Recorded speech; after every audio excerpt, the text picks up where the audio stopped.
Yup. Ni bonnet. Wiper, post vacuum kan. Rotek kan. Sama kereta demo dulu. Okey, siap.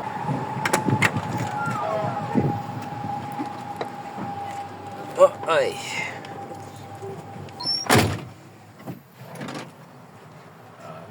Ada senjata sini ya. Ni pedal minyak, ni brake.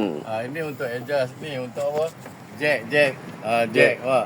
Ni untuk buntutnya, Mak. Nampak ada gerak kan? Buntut. Wah, buntut pun boleh ya. Ada. Wah. Dia selesa. Lagi banyak feature daripada kereta. Ya. Ada orang menanggu tak payahlah ambil gambar saja. Apa?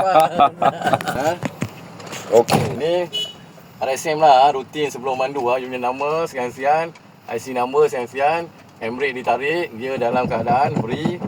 Okey, menghidupkan enjin. Okey, yang ni ikon kalau panas taruh 3 lah, kalau hujan 1 sudah cukup ni cermin ni dah kotor.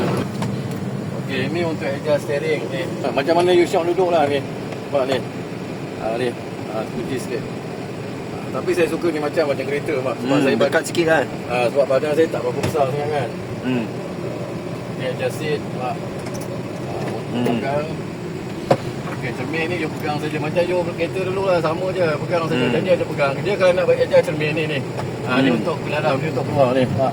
Ketuk besi ni. Ketuk lah. Cermin ni pegang. Okey, signal kanan berfungsi. Signal kiri berfungsi. Lampu kecil dan lampu besar berfungsi, tengok sana. Ada. Macam tak ada. Ada. Ya. Horn berfungsi. Air wiper tak ada. Kena jujur lah. Kena jujur kata tak ada lah. Okey, wiper berfungsi, nampak? Okey. balik.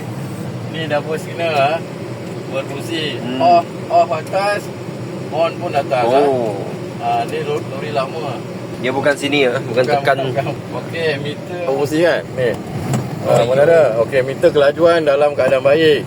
Meter angin baru sampai 3, tak boleh. Keempat lah, tak boleh jalan lagi sampai 7. Sampai 7 baru ada kelas, Mak, dekat kan, Mak. So kalau you off itu Dia turun. Meter akan turun kosong. dia akan turun balik lah. Itu sebab banyak lori semasa dia hantar barang dia tak off lah. Yes. Faham. Dia pergi mandi, makan, dia on saja enjin. Kalau 2 jam dia rehat, 2 jam dia tidur ke apa. Okey, meter punya set full, Mak. Betul tak? Okey, meter suhu enjin dalam keadaan baik. Meter kelajuan dalam keadaan baik sebab kita tak jalan lagi kan. Jarum ada kan, nombor ada kan, cover ada kan. Ini tak berfungsi. Berfungsi. Dia tadi dia tidur kan. Tadi tidur pasal lori. Saya kena bagi tahu semua ni sebelum start engine lah. Ya. Apa ini ya? Ini jam ah? Tak ada. Saya tak sebut, you tak payah sebut. Okey. Ni satu meter ni yang penting Ini handbrake punya light, handbrake light. Handbrake light. Berfungsi kan? Ni, nampak? Sini ada banyak hutang apa ni. Tak ada, itu Cina punya lori ni, lori apa, Recon. Lori Recon lah. Tak boleh. Banyak itu Watashiwa, Hongo, macam-macam ada sini. Kamikaze, Yamaha, semua Suzuki, ada. semua situ tak tahu apalah. Yang penting masa latihan lori ni, masa ujian pun lori ni Okey. Ni gear, Mak. Free gear lah. Okey. Ya. You tengok sini ada berapa gear. Tengok. Sini. Ada berapa gear. Wah. 6 ah. Apa tujuan dia kat sini dan bukan sini ya? Apa? Kereta dia terbalik kan? Lori dia tak sama.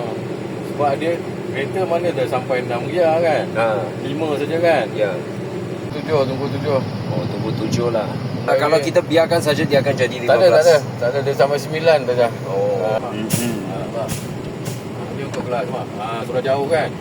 Saya kena kasih ngam. Dia sebab tak boleh memory, Mak. Saya beri banyak kali dia sudah turun, Mak. Dah turun lah. Kalau mau ni tekan sikit. Dia cepat naik lah.